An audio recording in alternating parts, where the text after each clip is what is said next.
Welcome to Straight from the Gavel. I'm your host, Dave Barber, coming to you this day from room 35 inside the Rhode Island State House. Each and every week at this time, we like to invite a member of the General Assembly in and discuss some of the things they've been working on and how it might impact all of us here in the Ocean State. It gives me a great deal of pleasure to welcome back a woman that we've had the good fortune of interviewing many times. In fact, we spent a lot of time together this week.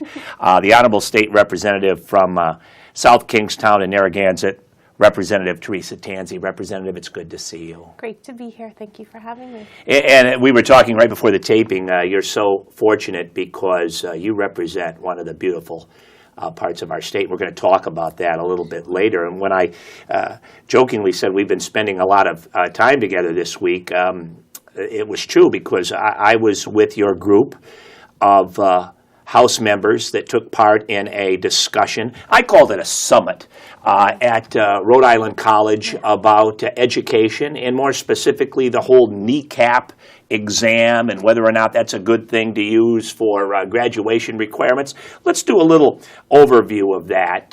What did you come away with? Tell our viewers what happened and what you heard. Sure. So I was co-hosting it along with Representative Ferry and Representative Samini, and Representative Naughton participated on our panel. And we had a student there, we had a parent and a teacher on the panel as well. And while we did let the Department of Education know that we were hosting this, we didn't have anyone from the department on the panel. We really wanted to be able to invite our fellow reps to come and hear firsthand from the parents, from the students, and the teachers themselves what this, the implementation of the NECAP, passing the NECAP to graduate, what this means in people's lives. And we had a 2-hour forum that was just very easy conversation. We got to hear from people a real range of responses to it. Some no doubt felt that we should have something similar to that as a graduation requirement.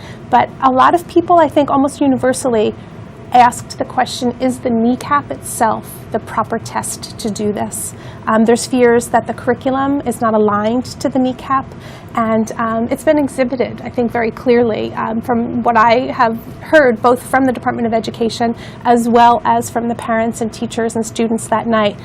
We're asking children who have never been exposed to Algebra 1 and 2 to take tests that have things like trigonometry and holding that over their head to have them graduate. Well, considering it was a Monday night at a college campus, I thought there was a good turnout, a good representation of citizenry. Right. And what also surprised me, because, and by the way, we'll be airing this soon on Capitol Television. You'll be able to see the session in its entirety, and it was really informative and quite interesting. But the thing that impressed me were the large number of teachers that showed up and wanted to weigh in on this. And they weren't bashful about sharing their experience, some of the stories they've heard from students. Yeah. But I think it's fair to say that universally, all those that were in attendance on Monday night were pretty much against this whole NECAP the way it's set up right now. It's true. I thought one of the more interesting perspectives was someone who lives in Rhode Island and who teaches in Massachusetts. And oftentimes we've heard this compared to the ramping up in Massachusetts of the MCAS testing.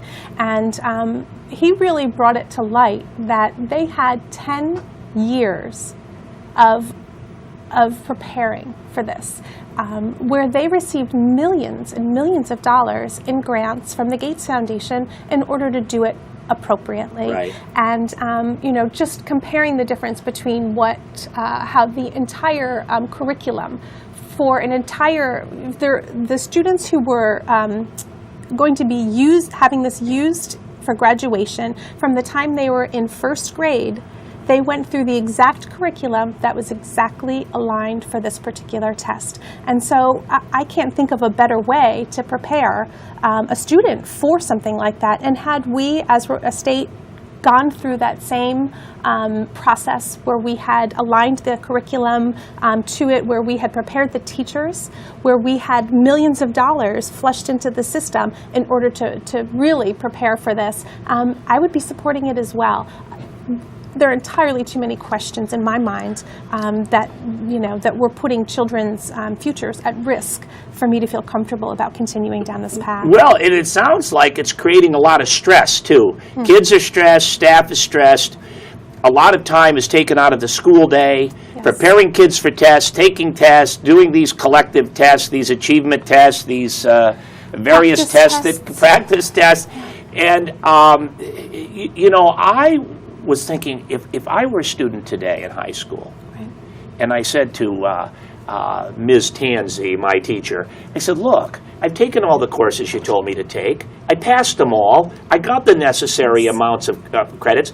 That's not enough. Now I got to take this test upon test after all the tests I've taken in my school year, in my school lifetime. Now there's this supersonic test that if I don't pass, I don't graduate. Right. Everything else was apparently meaningless. It's not just the test.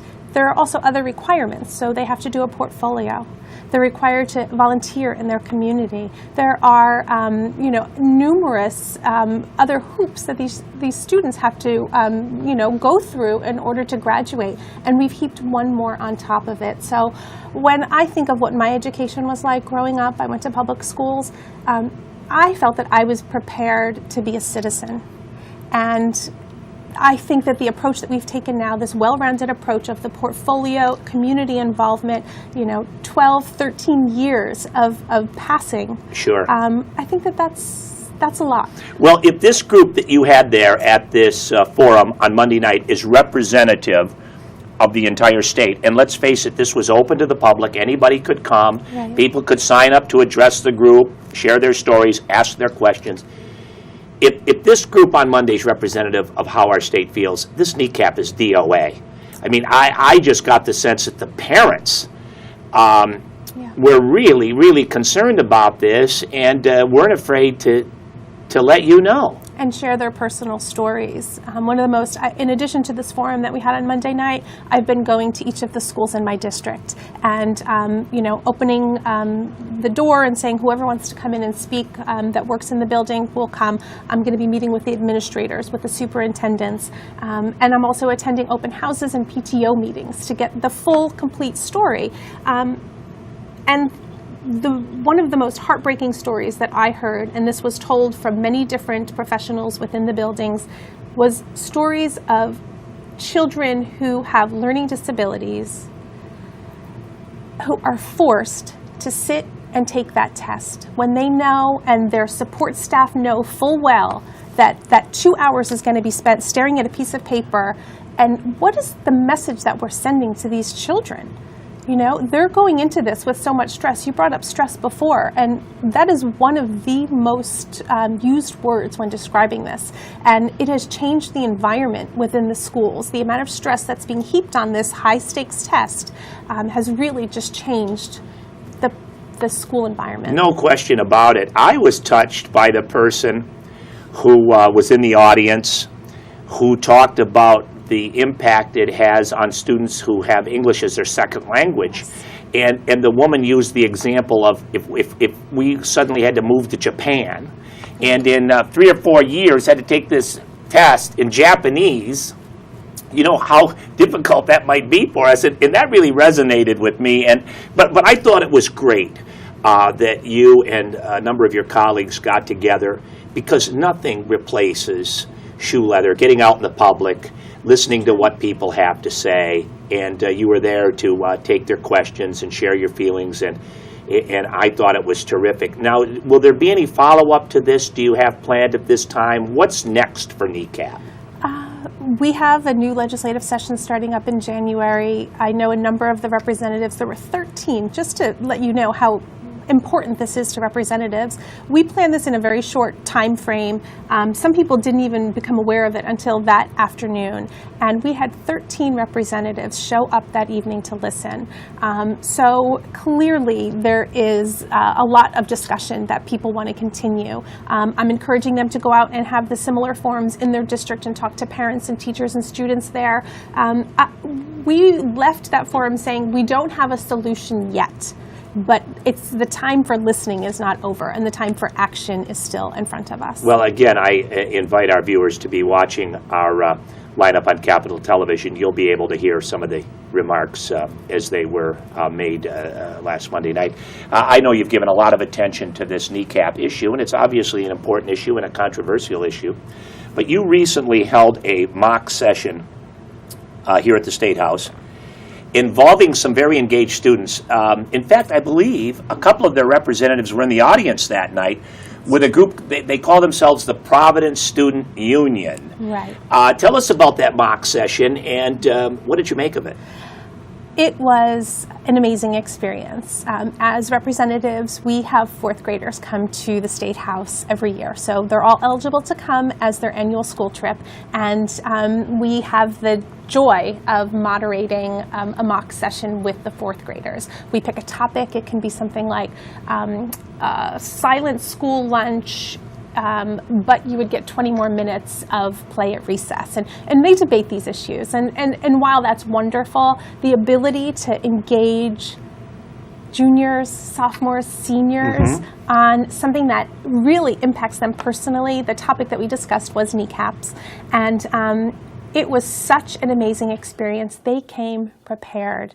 Each of them chose a role that they wanted to play, and they got up and they were either a parent or a student or an administrator, and they presented themselves in a hearing. And then from the hearing, in a mock committee, we went and we did a little lobbying so that they would understand what that was like, where other lawmakers came in and they got to talk to them and try to, talk to them about the issue and express to the individual lawmakers why it was important for them to vote the way that they wanted to. And then we had the full session where they sat in our seats and they pressed the buttons and they engaged in that full level of debate. And it was so gratifying. Well, and how cool is that? I mean, you can say what you want, and our government is not perfect, but to be able to be in this marvelous building and to sit where folks like you make important decisions every single day, I have a hunch those kids will remember that for the rest of their lives. I think it will change some of their lives. In all honesty, the process was a wonderful thing to watch, and the amount of pride that I had in these students at the end, it was incredibly moving, and I think it has changed some of their lives. Well, I mentioned this Providence Student Union. Wasn't there a kid at the session on Monday who stood up and said that this Providence Student Union was meeting with Governor Chafee? They had an appointment or something with the governor, and he gave out his email address, and he said, hey, if you want to send me your thoughts, I'll take them with me when we meet with the governor. I mean, that's pretty incredible. It is. It is. And it just goes to show that the use of this NECAP as a graduation requirement is impacting the lives of these children, that to the point where they're giving up their free time to become involved and become engaged and try to change the minds of lawmakers. You know what? And remember that story. The next time somebody bashes, categorically our young people as being apathetic and not wanting to get involved, here they are getting an appointment with the governor, taking their concerns front and center, participating in a mock General Assembly session. This stuff is a great learning experience that you can't translate to a NECAP test. No. You can't translate. I think it's very interesting. Representative, I must admit, I missed your legislation that you had sponsored in the past about drones. I don't know how I missed it, because drones were in the news a lot the last few years with our nation at war. You introduced legislation in the past about drones, these robotic aircraft, and the legislation was not successful. I mean, it didn't pass. I'd like you to do a couple of things. Now, it's front page of the Providence Journal. A lot of media attention you've received of late. Tell us, A, what prompted your legislation in the first place? What was that legislation? And why, again, all of this interest in drones? Sure. So I introduced it for the first time last year, and it got a hearing. It was a very well-attended hearing, and there were people from across the ideological realm in support of it and speaking about the importance of enacting something like this. So from libertarian to progressive and everyone in between. So that was a real eye-opener to me, to realize that this was something that that the public could just immediately understand. But was your legislation about the whole privacy issue of using drones domestically or in our state of Rhode Island? Well, what it is I'm seeking to regulate the use by police in surveillance. So we currently, under Rhode Island general law, have limits on their use of wiretapping. So we've got this framework, this structure in place that addresses the need to get a warrant, to have limit their surveillance to the direct person who they're going after, and just very concrete ways of monitoring the invasion of individuals' privacy so that we are certain that we're only affecting the person who's under surveillance. And I simply took that framework and updated it to address a new technology. And there was, I will say that those who opposed it, which were the, I don't even know if opposed it was necessarily the right word, but law enforcement said, we don't see the need for this right now. Now, remind you, this is before Snowden and NSA revelations came up. So right. It wasn't really top on people's, list of important things. But that has opened the door, I think, for people to really understand. Well, then, you participate Yes. in some research or a news story about drones. And I got to tell you, across the street at the Providence Place Mall, I go over there the other day to Johnny Rockets for lunch, and there's like this store in the concourse area that sells these helicopters and these things that fly around, these remote control Right. helicopters. Well, for like $50 extra, you can get one that has a video camera Yes. on it. And you can fly these a few hundred feet. And so I'm thinking to myself, I wonder if this is what Rep. Tanzi's onto here, because, this technology has become very affordable. Yes.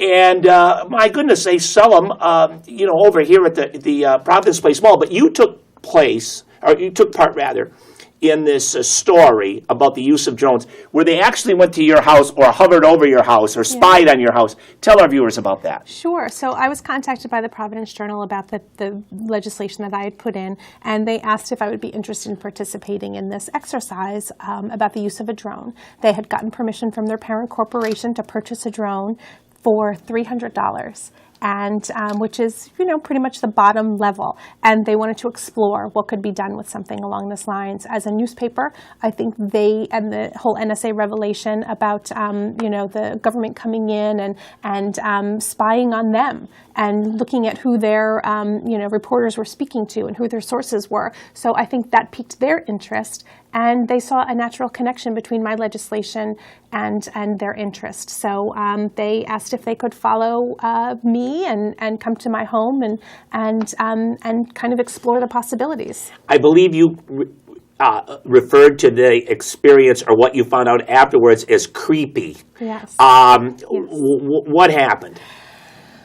They told me they would be there on a Wednesday morning at 9:30 in the morning, and that was essentially all I knew. Right. So they showed up. They, explained very clearly that they were going to not be in my neighbors' yards or violate anyone else's airspace. They wanted to be very respectful, right. And they would only stay on, my property or the right of way. And went back in my house and went about my day. And they began the surveillance. They took their $300 drone, and I'll tell you, they did not even know the capacity of that drone. They weren't sure if it would be able to fly over the house and what kind of, outcome this would all have. And I think they were amazed. I mean, could the drone get right up to your windows or anything like that and look inside your house? It did. It did. It fully and completely did. It was able, I have a 2-story home, and it was able to go up and look in the second floor windows and then fly over the house and then fly throughout my entire yard. And it was a game of hide and seek. I didn't know where they were going to be. I just literally went about my business. So there were times when I was in my home and I could, see and hear the drone. And there were times when I was in my home and I could tell, I had no idea where they were. I had windows and doors open on certain places, but in other parts of the home, I had my windows closed. And it really brought home to me how easy it is to have our privacy violated and how inexpensive it is. Because when we spoke to the police and the Attorney General's office, they were throwing out numbers of hundreds of thousands of dollars to acquire this technology. And the truth is, anyone with $300 can get one. You know, and your legislation, although it dealt with law enforcement, I can't go to your house as another citizen, as another Rhode Island citizen, and tap your phone. I can't eavesdrop on your private conversations. That is correct. What's to say you get some kind of quote-unquote creepy neighbor that wants to just start spying on his neighbors or has this voyeuristic tendency that wants to start eavesdropping on people? I could see the potential of that happening real easily. There are very few limitations on the use of drones right now. Their commercial use, my understanding is banned. So, you know, you couldn't, as a paparazzi, come and take a photograph of, you know, some star and sell it. So there are very few limitations on it. And then there's airspace violations. So I think it's something over 400 feet. You can't enter that airspace. But other than that, there are no laws that really address privacy. Well, it's a very interesting. I think it's cutting edge. Have you talked to any other states? Are other states concerned about this? Has there been any legislation elsewhere or maybe even nearby Rhode Island? This is the first year that legislation was introduced. So again, this is an emerging technology, but it's not unlike other technologies that we have. So there are Virginia, Idaho, Florida had legislation that was very similar, just directly to law enforcement. Montana placed limits on the type of information that law enforcement can collect and use in court. Texas had enumerated what the laws could be, and then you know, some put bans on it altogether. I think Alaska created a task force to look into it, but there were some states that just said we're banning the use of them until we can really look into this. You know, I'll certainly be introducing this legislation again this year. I think more states are going to see this come up, especially in, you know, after the revelations that have gone on. And I think, quite frankly, and, you know, I want to give credit where credit's due. Props to the Providence Journal for doing this research piece, because I think when people see that up close and personal, I think you've created a lot of awareness now. Yeah. And so you will be revisiting that in 2014. Absolutely, and I can tell you I've spoken to leadership, and it's on their list now, and it's hit their radar because, you know, just like it wasn't something that most people knew even came to a hearing, you know, they weren't aware of it either, and this year they're very aware of it. You, along with many of your colleagues, are concerned about economic development. Yes. You've come up with something called benefit corporations. It's in lay terms, can you explain how that will help economic development here in the Ocean State? Sure. So benefit corporations, they passed in 20 states so far.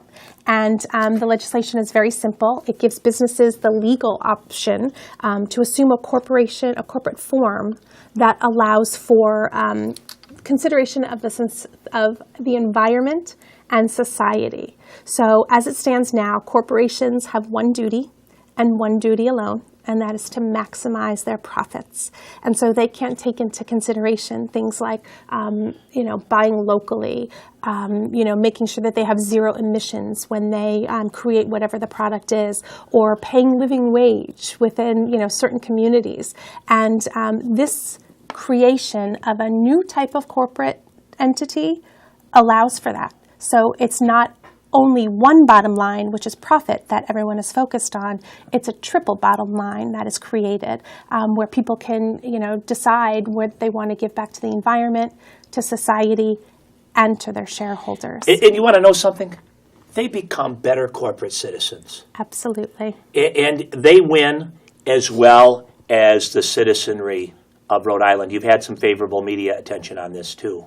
Yes. I've had I can't say that I've ever had a year with as much editorial support for the bills that I've put in, but Providence Business News put something in. I mean, I've received handwritten letters from members of the Department of Environmental Management in the state.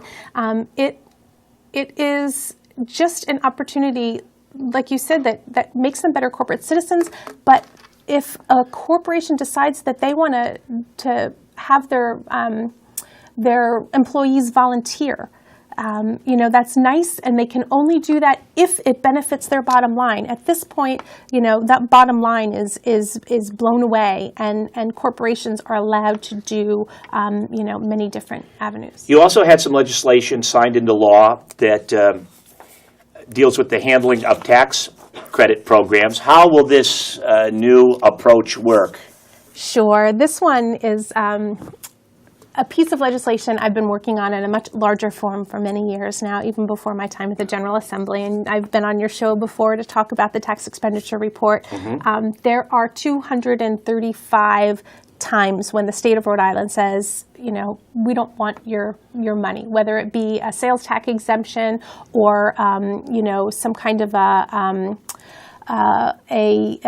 we want to develop have some kind of economic development in an area, so we do an enterprise tax credit. And so of those 235, there were 17 that were determined to be directly tied to economic development.